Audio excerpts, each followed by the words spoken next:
तो सभी विद्यार्थी जी को दिल से जय हिंद।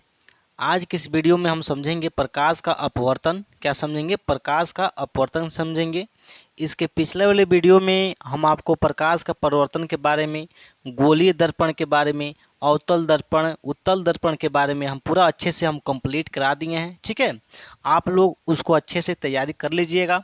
तो आज से आपका स्टार्ट होने जा रहा है प्रकाश का अपवर्तन, रिफ्रैक्शन ऑफ लाइट। ठीक है, तो ये आज का पहला क्लास है प्रकाश का अपवर्तन का। आप लोग इसको अच्छे से नोट्स बना करके लिख लीजिएगा। ठीक है, तो चलिए इस वीडियो को हम स्टार्ट करते हैं। सबसे पहले हम समझेंगे प्रकाश का अपवर्तन होता क्या है। ठीक है, तो यहाँ हम लिखे हैं प्रकाश का अपवर्तन में जब प्रकाश किरणें एक माध्यम से दूसरे माध्यम में जाने पर उनके पथ में, पथ का मतलब क्या होता है? रास्ता। उनके पथ में परिवर्तन की घटना को हम क्या कहते हैं? प्रकाश का अपवर्तन कहते हैं। यानी जो प्रकाश की किरणें होती हैं एक माध्यम से जब दूसरे माध्यम में जाती हैं, माध्यम का मतलब होता है जैसे मान चलिए हवा। हवा क्या है आपका? एक माध्यम है। पानी क्या है?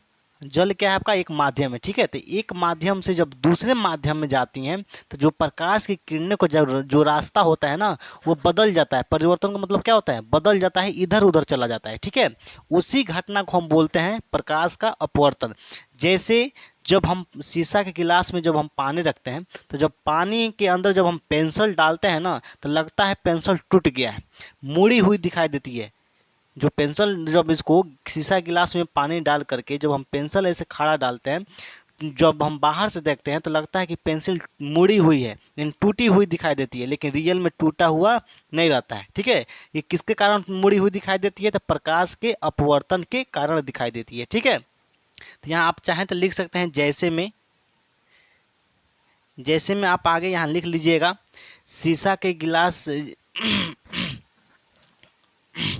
जैसे में आप आगे लिख लीजिएगा कि शीशा के गिलास में जब हम जल भरते हैं और उसमें पेंसिल डालते हैं तो जो पेंसिल होती है हमको मुड़ी हुई यानी टूटी हुई नज़र दिखाई देती है। ठीक है, चलिए अब यहाँ पे हम समझेंगे सघन माध्यम और विरल माध्यम क्या होता है। पहले समझेंगे हम सघन माध्यम। सघन माध्यम का मतलब होता है वह पारदर्शी माध्यम जिसका प्रकाशीय घनत्व अधिक होता है। सघन माध्यम का मतलब होता है घनापन। क्या होता है? देखिए, घन का मतलब होता है घनापन को दर्शाता है। जैसे मान चलिए वह पारदर्शी माध्यम जिसका प्रकाशीय घनत्व क्या होता है? अधिक होता है। जैसे कांच, पानी, हीरा। जैसे में क्या है? कांच, पानी, हीरा। ठीक है, विरल माध्यम का मतलब होता है वह पारदर्शी माध्यम जिसका प्रकाशीय घनत्व कम होता है। प्रकाशीय घनत्व क्या होता है? कम होता है। जैसे आपका क्या हो जाता है? वायु हो जाता है और निर्वात हो जाता है। इसके कहने का मतलब यह है कि जो प्रकाश की किरणें हैं वह वायु में यानी हवा में तेज चलती हैं कि पानी में तेज चलती हैं। तो जो प्रकाश की किरणें होती हैं हवा में तेज चलती हैं, तो हवा आपका क्या होता है? विरल माध्यम। क्या होता है? विरल माध्यम होता है। जो प्रकाश की किरणें होती हैं ना, जो पानी में के अंदर जाती हैं तो प्रकाश का किरणों का जो स्पीड होता है ना वो कम हो जाता है। क्या हो जाता है? कम हो जाता है, क्योंकि पानी का घनत्व तो क्या होता है? ज़्यादा होता है। क्या होता है? ज़्यादा होता है। तो इसलिए जब प्रकाश की किरणें पानी के अंदर जाती हैं, प्रवेश करती हैं, तो उनका स्पीड जो होता है क्या होता है? प्रकाश की स्पीड कम हो जाता है। जब विरल माध्यम, उसी को हम बोलते हैं सघन माध्यम। क्या बोलते हैं? पानी क्या है आपका? सघन माध्यम है। क्या है? क्योंकि पानी का घनत्व तो ज़्यादा होता है। और फिर से जो शीशा, जो कांच होता है, जब प्रकाश की किरणें जब कांच में प्रवेश करती हैं तो प्रकाश की किरणों का जो स्पीड होता है क्या होता है? कम हो जाता है, क्योंकि कांच आपका क्या है? सघन माध्यम है। क्या है? सघन माध्यम। ठीक, फिर विरल माध्यम का मतलब होता है विरल माध्यम जहाँ प्रकाशीय घनत्व क्या हो? कम हो। जैसे हवा। हवा क्या है? वायु उसको बोलते हैं। तो वायु क्या होता है? वायु में प्रकाश की किरणें एकदम तेजी से गुजरती हैं, एकदम तेजी से गुजरती हैं, तो उसी को बोलते हैं विरल माध्यम। निर्वात का मतलब क्या होता है? जहाँ हवा भी यार कुछ नहीं होता है उसको निर्वात बोलते हैं। तो निर्वात में प्रकाश की किरण और ही तेजी से गुजरता है। ठीक ना? तो जब प्रकाश की किरणें यानी वह माध्यम जहाँ प्रकाश की किरणें एकदम तेजी से गुजरती हैं यानी वहाँ का घनत्व तो क्या होता है? कम होता है, उसी को बोलते हैं विरल माध्यम बोलते हैं। ठीक है, अब आप बताइए, आप रोड पे तेज दौड़ते हैं कि पानी के अंदर तेज दौड़ते हैं? पानी में दौड़ना आसान है कि रोड पे दौड़ना आसान है? रोड पे दौड़ना आसान है, क्योंकि जब हम रोड पे दौड़ते हैं तो रोड क्या है आपका? वायु रहता है, लेकिन हम रोड पे खूब रफ्तार से, खूब तेज़ी से, आसानी से दौड़ जाते हैं, क्योंकि रोड पर क्या है? वायु जो होता है ना, हवा, तो हवा का क्या है? वहाँ जो क्या बोलते हैं प्रकाशीय घनत्व तो क्या है, कम है, तो हवा आपका विरल माध्यम हो जाता है। वही जब हम पानी के अंदर दौड़ते हैं तो पानी में हम तेज नहीं दौड़ पाते हैं, हमारा दौड़ने का स्पीड कम हो जाता है, क्योंकि पानी का घनत्व तो क्या होता है, अधिक होता है, और हवा का घनत्व तो क्या होता है, कम होता है। इसलिए हम रोड पे तेजी से दौड़ पाते हैं और पानी के अंदर धीरे धीरे दौड़ पाते हैं, ठीक है। क्योंकि पानी का घनत्व क्या होता है, ज़्यादा होता है, तो इसको सघन माध्यम बोलते हैं, और हवा का घनत्व क्या होता है, रोड पर कम होता है, तो इसको हम विरल माध्यम बोलते हैं, ठीक है। तो सघन माध्यम, विरल माध्यम समझ में आ गया ना। चलिए अब हम यहाँ पे इसको चित्र की सहायता से हम आपको समझाएंगे कि सघन माध्यम, विरल माध्यम क्या होता है, ठीक है। चलिए ये मान के चलिए ये आपका वायु है, क्या है, वायु। यहाँ से एक लाइन खींचे है ना, तो लाइन के ऊपर आपका वायु है, क्या है, वायु माध्यम है। जो रेखा है, रेखा के लाइन के नीचे क्या है आपका सघन माध्यम है, यानी जल है, पानी है, क्या है, ये आपका पानी है, ये सब क्या है, पानी है, ये सब क्या है जी, पानी है। ये आपका क्या है, हवा है, यानी यहाँ से इसके नीचे पानी है, यहाँ से इसके नीचे आपका क्या है, हवा है, ठीक है। तो जब प्रकाश की किरण जब हवा से, देखिए हवा को हम क्या, वायु को क्या बोलते हैं, वायु माध्यम को बोलते हैं विरल माध्यम, क्या बोलते हैं, वायु माध्यम को हम क्या बोलते हैं, विरल माध्यम बोलते हैं, ठीक है। तो जब प्रकाश की किरणें विरल माध्यम से यानी हवा में से पानी में घुसती है, कहाँ, यानी पानी में जाती है, पानी आपका क्या होता है, सघन, क्योंकि पानी का घनत्व तो जाता होता है, तो इसको हम क्या बोलते हैं, सघन माध्यम बोलते हैं, जल को क्या बोलते हैं, सघन माध्यम। तो जब प्रकाश की किरणें हवा से पानी में घुसती है, पानी में जाती है, तो जो प्रकाश की किरणों का जो स्पीड होता है ना, कम हो जाता है, इसलिए जो प्रकाश की किरण होती हैं अभिलंब की ओर झुक जाती हैं। ये आपका क्या होता है, ये जो लाइन है ना खाड़ा, ये जो लाइन है अभिलंब होता है, क्या होता है, अभिलंब होता है, ठीक है। यहाँ देखिए, यहाँ प्रकाश की किरणें हवा में चल रही थी, एकदम सीधा जा रही है, जैसे पानी के अंदर जब प्रकाश की किरणें जाती हैं तो क्या होता है, प्रकाश, पानी के अंदर प्रकाश का किरणों का जो स्पीड होता है क्या होता है, कम हो जाता है। इसलिए जो पानी के अंदर प्रकाश की किरणें क्या हो जाती हैं, अभिलंब की ओर झुक जाती हैं, अभिलंब की ओर क्या हो जाती हैं, झुक जाती हैं, ठीक है। समझ में आ गया ना। देखिए आने वाली किरणों को आपतित किरण बोलते हैं। फिर से यानी हवा में से पानी में जो प्रकाश की किरणें आती हैं तो इसको अपवर्तित किरण बोलते हैं, क्या बोलते हैं, अपवर्तित किरण, क्योंकि अपने रास्ता से विचलित हो गई। जब हवा से जब पानी में प्रकाश की किरणें गई तो इसको जाना चाहिए सीधा, यहाँ डॉट डॉट जो लाइन खींचे हैं ना, इसको जाना चाहिए सीधा, लेकिन सीधा न जा कर के ये मुड़ जाती है, अभिलंब की ओर झुक जाती है, क्योंकि पानी के अंदर क्या होता है, प्रकाश की किरण की स्पीड कम हो जाता है, ठीक है। इसलिए ये धीरा हो जाती है और अविलंब की ओर झुक जाती है। यहाँ लिखे भी हैं कि हवा में स्पीड क्या होता है, तेज होता है। अगर तीर ऊपर दिखा रहा है इसका मतलब क्या है, स्पीड तेज है। पानी, ये जो पानी है ना, जब पानी के अंदर प्रकाश किरण जाती है तो इसका स्पीड क्या होता है, कम हो जाता है। अगर तीर नीचे है तो इसका मतलब क्या होता है, स्पीड कम हो जाता है, ठीक है। समझ में आ गया। इस पॉइंट को हम बोलते हैं आपतन बिंदु, क्या बोलते हैं, आपतन बिंदु। और आपतित किरण और अभिलंब के बीच जो कोण बनता है इसको बोलते हैं आपतन कोण बोलते हैं, यानी इसको हम आई से दिखाते हैं। किससे दिखाते हैं, आई से दिखाते हैं, इसको हम आपतन कोण बोलते हैं। फिर से अभिलंब और अपवर्तित किरण के बीच में जो कोण बनता है इसको हम आर से दिखाते हैं, इसको हम अपवर्तन कोण बोलते हैं, क्या बोलते हैं, अपवर्तन कोण बोलते हैं, इसको हम आर से दिखाते हैं, ठीक है। देखिए अब यहाँ पे जो कोण आई है, कोण आर से बड़ा है। देखिए जिधर मुंह फैला रहता है ना, इसका मतलब ये वाला क्या है, बड़ा है। तो कोण आई क्या होता है, कोण आर से बड़ा होता है, क्या होता है। देखिए यहाँ पे कोण आई क्या है, कोण यहाँ बड़ा है ना, बड़ा है, कोणार्क बढ़न बना है तो कोण आई बड़ा है। यहाँ कोणार्क छोटा बना है तो क्या है, कोण आर छोटा है। यानी कोण आई कोण आर से क्या होता है, बड़ा होता है, ठीक है। समझ में आ गया। चलिए अब हम इस चित्र को समझेंगे। यहाँ देखिए ध्यान से, ये आपका क्या है, ये आपका एक रेखा है, ये आपका क्या है, जो खड़ा रेखा है ये आपका अभिलंब है, क्या है, अभिलंब है, ठीक। अब यहाँ पे हम मानेंगे इसको सघन माध्यम। अब ऊपर क्या है, आपका जल है, ऊपर क्या है जी, ये सब जल है, ये पानी है, क्या है, पानी है। यहाँ क्या था, यहाँ पहले ऊपर हवा था ना, नीचे पानी था। अब इसी को उल्टा कर दिए हैं, यानी ऊपर पानी हो गया, नीचे हवा हो गया, ठीक है।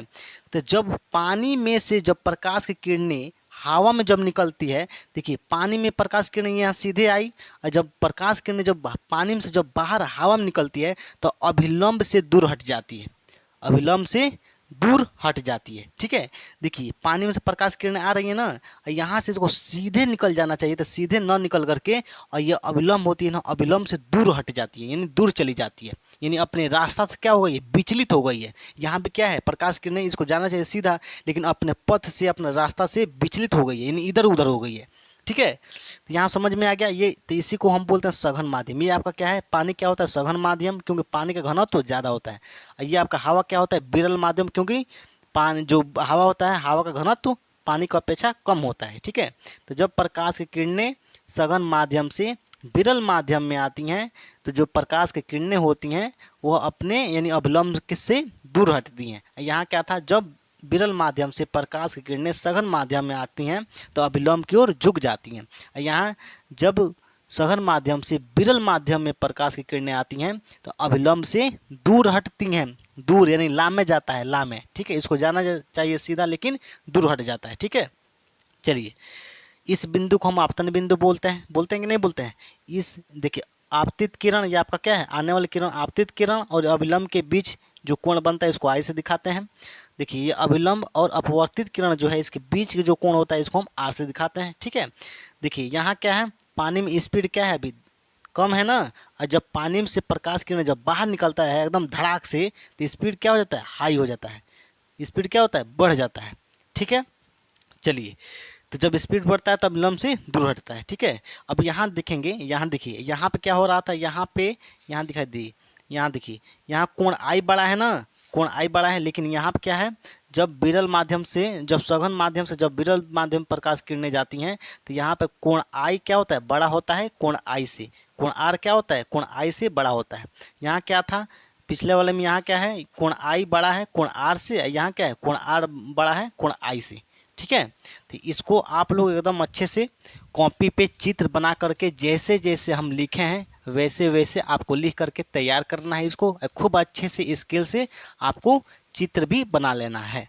ठीक है, चलिए अब आगे समझते हैं। यहाँ पे अब हम समझते हैं प्रकाश के अपवर्तन के नियम। क्या समझेंगे, प्रकाश के अपवर्तन के नियम समझेंगे। ठीक है, तो इसमें भी दो नियम है, जैसे परावर्तन के दो नियम थे ना, इसी तरह से इसका भी दो नियम है, प्रथम नियम और द्वितीय नियम।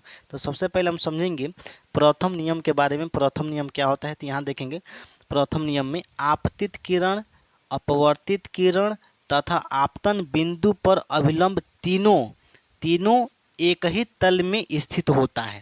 तीनों एक ही बिंदु या एक ही तल में क्या होता है, स्थित होता है। यानी आपतित किरण देखिए, यहाँ देखिए चित्र में देखिए, यहाँ आपतित किरण क्या है, यहाँ है, फिर से आपका क्या है, अभिलंब ये है ना, तो अभिलंब क्या है आपका यहीं भी है। ठीक है, यानी और आपतन बिंदु क्या है, यहीं पे है कि नहीं है। तो आपतित किरण, अपवर्तित किरण और आपतन बिंदु पर अभिलंब तीनों क्या है, एक ही बिंदु पर क्या है, यहाँ मिलता है। ठीक है, तो ये होता है अपवर्तन का प्रथम नियम। क्या होता है, अपवर्तन का प्रथम नियम होता है। ठीक है, अब यहाँ देखेंगे अपवर्तन का द्वितीय नियम क्या होता है। तो अपवर्तन का द्वितीय नियम होता है किन्हीं दो माध्यमों के लिए आपतन कोण आई, आपतन कोण क्या होता है, आपतन कोण आई की जया साइन तथा अपवर्तन कोण आर की जया साइन का अनुपात नियतांक होता है। क्या होता है, साइन का अनुपात नियतांक होता है। ठीक है, समझ में आ रहा है। देखिए एक बार और इसको पढ़ देते हैं। किन्हीं दो माध्यमों के लिए आपतन कोण आई, क्या है, आपतन कोण आई है, और आई की जया साइन तथा अपवर्तन कोण आर की जया, देखिए यहाँ पे आपतन कोण आई की जया साइन है और अपवर्तन कोण आर की जया साइन है। क्या है, साइन का अनुपात, यानी आर क्या है, साइन का अनुपात नियतांक होता है। तो यहाँ पे क्या हो जाएगा आपका साइन आई बट्टा साइन आर, क्योंकि यहाँ पे आपतन कोण क्या होता है, यानी आपतन कोण आई होता है, अपवर्तन कोण आर होता है। ठीक ना, तो इसी को हम क्या दिखाते हैं, साइन आई बट्टा साइन आर के नाम से दिखाते हैं। बराबर क्या होता है, नियतांक होता है। बराबर क्या होता है, नियतांक होता है। तो ये है प्रकाश का द्वितीय नियम का द्वितीय नियम है। क्या है, प्रकाश के अपवर्तन का द्वितीय नियम है। ठीक है, इस नियम को हम स्नेल का नियम भी कहते हैं। स्नेल का नियम भी कहते हैं। प्रकाश के अपवर्तन का दूसरा नियम जो है, द्वितीय नियम को हम स्नेल के नियम भी कहते हैं। तो इसका क्या नियम हो जाएगा, sine i by sine r बराबर नियतांक होता है। ठीक है, समझ में आ गया, इसको याद कर लीजिएगा, याद करने वाला चीज़ है। ठीक है, चलिए अब यहाँ पे हम नोट में लिखे हैं, क्या लिखे हैं, नोट में बहुत इम्पोर्टेंट होता है, जब दोनों माध्यम एक समान हो तब प्रकाश किरण के पथ में परिवर्तन नहीं होता है। प्रकाश के पथ में परिवर्तन नहीं होता है, इसको ध्यान से यहाँ समझिए। देखिए, कहने का मतलब यह है कि अगर दोनों माध्यम यानी सघन माध्यम या विरल दोनों माध्यम अगर समान रहता है तो प्रकाश का जो किरण है, पथ है, वो अब क्या होता है, परिवर्तन नहीं होता है। ठीक है, देखिए इसका कहने का मतलब क्या है, अगर मान के चलिए ये आपका क्या है, विरल माध्यम है, हवा क्या होता है, विरल माध्यम, इसको मान लेते हैं विरल, विरल माध्यम क्या है, ये आपका विरल माध्यम है। ठीक, हवा क्या है, ये लाइन के ऊपर भी, ये रेखा के ऊपर भी आपका विरल माध्यम है, और लाइन के रेखा के नीचे भी क्या है आपका विरल माध्यम है, ये भी क्या है आपका विरल माध्यम है। ठीक, अगर दोनों ये भी विरल माध्यम है, ये भी विरल माध्यम है, यानी ऊपर भी हवा है नीचे भी हवा है, तो जो प्रकाश की किरणें आएंगी ना, इसमें कोई परिवर्तन नहीं है, जैसे आएगी वैसे गुजर जाएगी, एकदम सीधा आएगी सीधा गुजर जाएगी, अविलंब की ओर ना झुकेगी ना इससे दूर हटेगी, क्योंकि दोनों माध्यम, यहाँ क्या क्या लिखा हुआ है नोट में, जब दोनों माध्यम एक समान हो तब प्रकाश किरण के पथ में परिवर्तन नहीं होता है। ठीक है,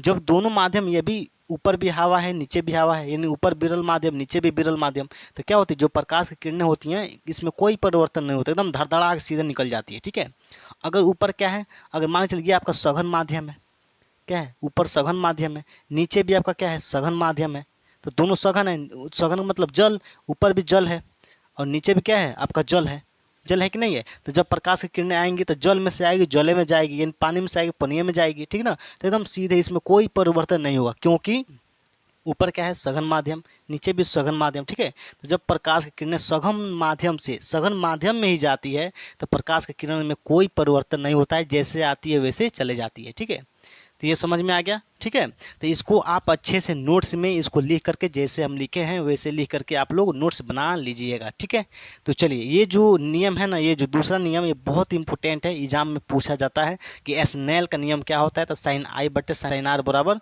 नियतांक होता है। ठीक है, नियतांक को शायद हम आर से दिखाते हैं, किसे दिखाते हैं, आर से। ठीक है, तो चलिए, ये जो अगला टॉपिक है उसको हम अगले नेक्स्ट वीडियो में समझेंगे।